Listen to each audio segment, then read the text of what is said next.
Hello and welcome. Right, so back on the tools. Now, the interior of your car, as much as the outside makes, obviously, there's a big look of the car, the interior is just as big a look of the car. It gets tired, gets run down, gets ripped, gets broken. So we're going to spruce it up. So if your door cards, seats, whatever, if they're leatherette, or the sort of vinyl finish, this is right up your street for making it look tip top. Right, so what are you going to do? So before you start, if you're making it look good, do your prep work. If you've got rips or bits not stuck down and flapping and that, crack on with that first. If you've got rips, try looking up the leather repairs. You've got little bits of material that normally come in the kits with some contact adhesive. Cut it down to a small square, put the glue on it, and you poke it inside. Squeeze the rip back together again, push it down on the material they provide, and it holds it together from underneath. So, done it a couple of times, cracking effect, brilliant.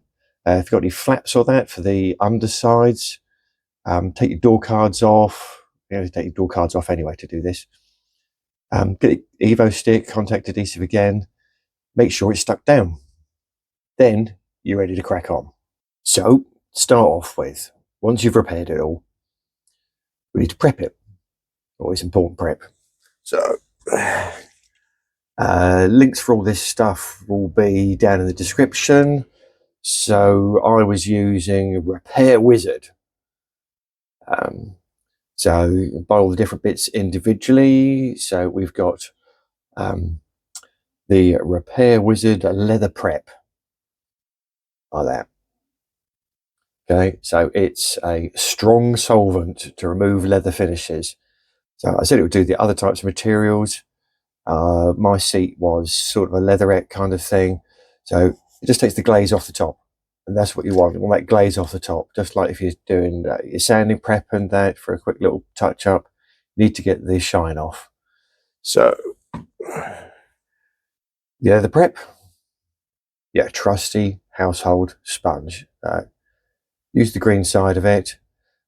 Circular motions every different way, because normally you've got the texture on there, so you've got to get down into the grooves as well, otherwise it's not going to take. As ever, prep is important. Right, so if you're anything like me, bills to pay, family to take out, there's never enough money for the car. So this was ideal.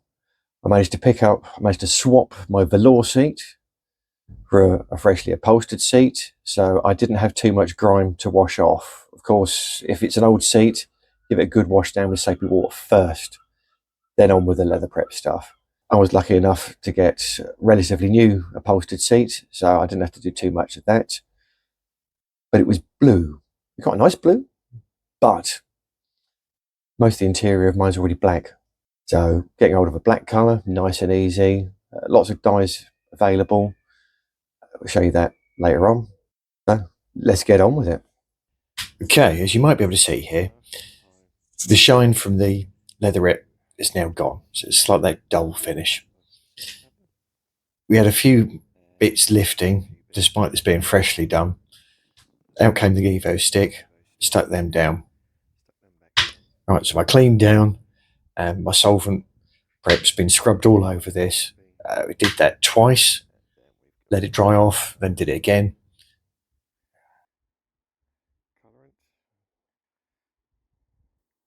Got these nice little charging pads, got them off of Amazon. Link will be down in the description. So when you put the dye in there, you've got to really try and charge it. So it's loading it up, so you've got a nice body of stain in the sponge itself. So as you move it around, the idea is that you avoid the streaks, that you can keep going.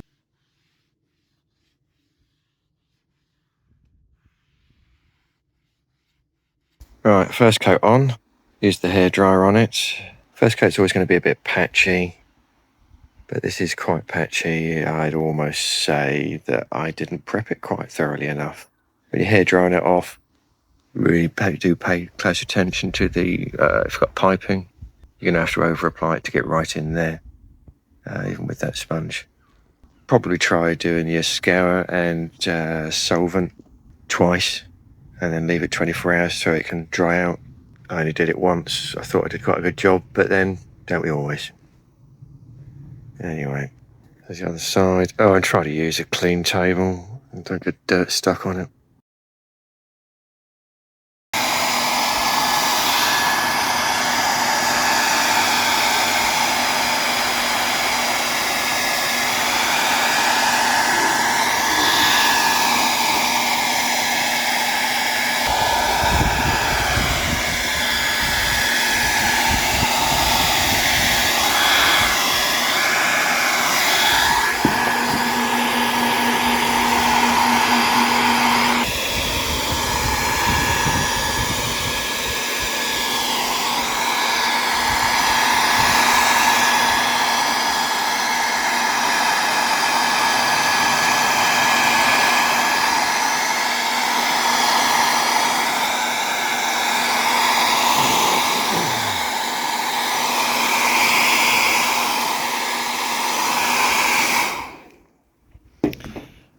I don't know if you can see it on here. This is what you want to be looking out for, streaks. Be careful. It is a dye, but it's kind of like paint as well. Don't leave it too thick. So this bit's nice and smooth, and I get to here and I can see stripes going this way. I'll move it around, see if you can see it. Yeah, you sort of see it there. And there.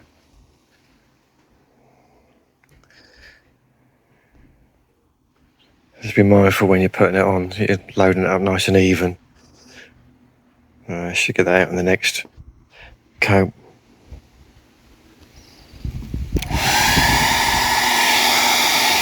Right.